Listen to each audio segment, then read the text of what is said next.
And we start with breaking news from South Korea, where lawmakers have voted to impeach President Yoon Suk Yeol. The decision in the country's parliament follows his failed attempt to impose martial law earlier this month. Yoon will be suspended from office, but South Korea's constitutional court has 6 months to decide on his removal from power. In a speech after the vote, Yoon said he would step aside but not give up. Protesters began celebrating on the streets of Seoul the moment news of his impeachment broke. Massive demonstrations calling for Yoon to go started soon after his martial law declaration plunged the country into political chaos. And for more, I'm now joined by Fabian Kretschmer, a journalist reporting from Seoul. So, Fabian, South Korean lawmakers voted to impeach President Yoon. Yoon says he'll step aside but won't give up. What now? Well, he might say that he doesn't give up, that he wants to fight until the end, but his political fate is not in his own hands anymore. It now lies in the hands of the Constitutional Court.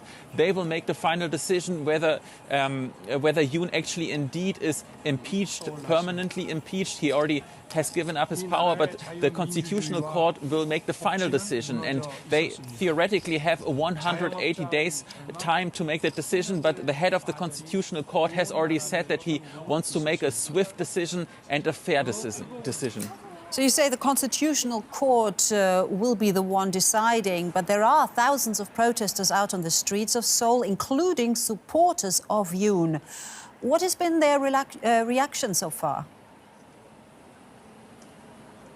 So among the roughly 30,000 pro-Yoon supporters in downtown Seoul, not far away from where I'm standing, they are very disappointed. I mean, they are supporting President Yoon Suk Yeol, but the large majority actually is cheering. There are, according to police estimates, 200,000 demonstrators who gathered in front of the National Assembly, and they are quite happy because they achieved their goal. And the atmosphere, I mean, almost feels like an outdoor concert because they are dancing, there's loud music, there are those light sticks, and it's a very cheerful and festive mood. And I mean, the general public, I think, largely supported this impeachment motion. And if you look at the popularity rate of Yoon Suk Yeol, that has really sunken to 11%. That's a record low.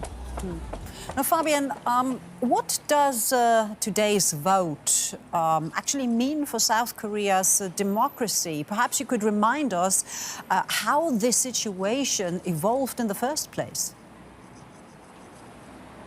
Yeah, I mean, it all started with the decision to impose martial law. And, you know, when I talked to young students here, the young generation in South Korea, they said when they saw the news, they couldn't believe it. They thought it was fake news, that it was like in a movie. Some people even told me that he thought that, wow, this could happen in North Korea, but not in South Korea. So for them, it was really very surreal. But, you know, their parents' generation, they still remember when South Korea was not yet a democracy and when actually military rulers imposed martial law and brutally suppressed the democracy movement here. So that is really a thing of the past. And now that decision by Yoon Suk Yeol to again impose martial law has evoked those dark memories. And that has been really very controversial, and that has united a lot of Koreans. And I would say this crisis has showed that, that the population here is quite alert, that they stand in for their democracy, and that they have also stood the test. The civil society was very quickly in mobilizing the people, and demonstrations have formed. And I think that was really quite impressive how active the population here has been and how politically alert they have been. All right, Fabian Kretschmer there reporting from Seoul. Fabian, thank you.